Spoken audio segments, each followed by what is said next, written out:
Hi everyone, this video is on the mixed exercise 12 question 18. So we have the function f and we are given its first derivative. In part A, we want to find the value of the second derivative at x is equal to 4. So in order to find f double dash x, we need to differentiate f dash x. And so we differentiate this and we get, before differentiating, let's rewrite f dash x in the form x to the power of n, so that it can be differentiated easily. So f dash x is equal to x squared minus 2 plus x to the power of minus 2. Now we differentiate this, so we get 2x minus 2x to the power of minus 3.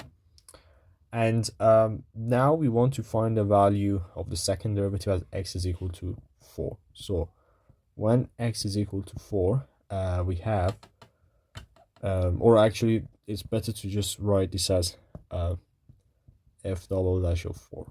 So this is equal to 2 times 4 minus 2 over 4 cubed, which is 64. So if we simplify this, we get 255 over 32. So that's part A. Now in part B, we want to prove that f is an increasing function. So part B is an interesting one. So in order to, first we need to know what is the condition under which a function is an increasing function. So an increasing function has always its first derivative greater or equal to 0 for the given range, given values of x. So in this question, we have f dash x, and the domain of x is just the real numbers, and we just need to show that this f dash x equation is always greater or equal to 0 for all values of x. And so there is not a single method for this type. It's just that based on the function that we are given, we just need to show that the function is always positive, or sorry, is always non-zero in this case. Sorry, non-negative. I said all the variations except the right one. Yeah, so we want to show that f dash x is greater or equal to 0 or just non-negative. And so let's rewrite f dash x. So f dash x is x squared minus 2 plus 1 over x squared. And we want to show that this is the case. So if we can prove this, then we are done.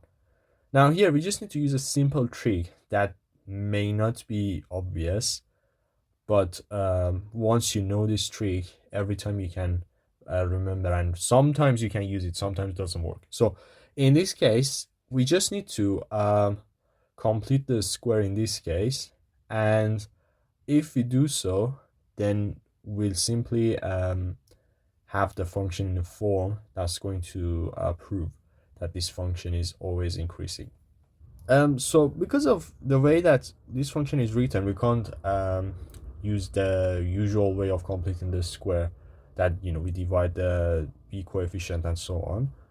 But it's more like, I would say, by just looking at it and then maybe trying to guess, we can then realize that if we have something like x minus 1 over x squared, that's going to be this function, because as you can see, we have the x squared term, we have the 1 over x squared term, and we have this minus 2. So because the middle term is always minus 2ab if we have negative, and then minus 2 times x times 1 over x is just minus 2.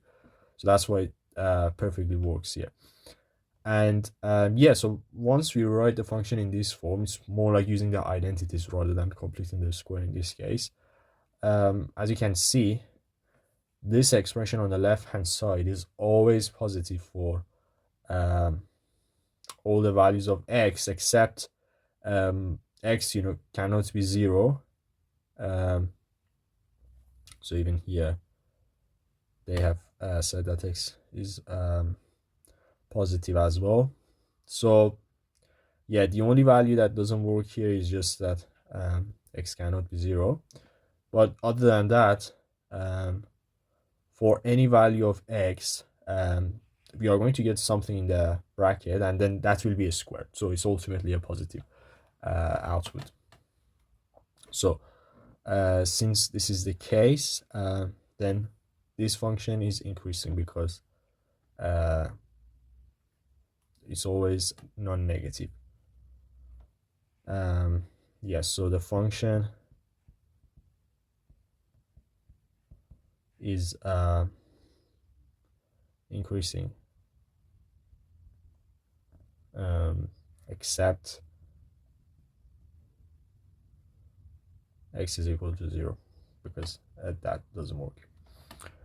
Okay, so that's it for this video. Thank you for watching.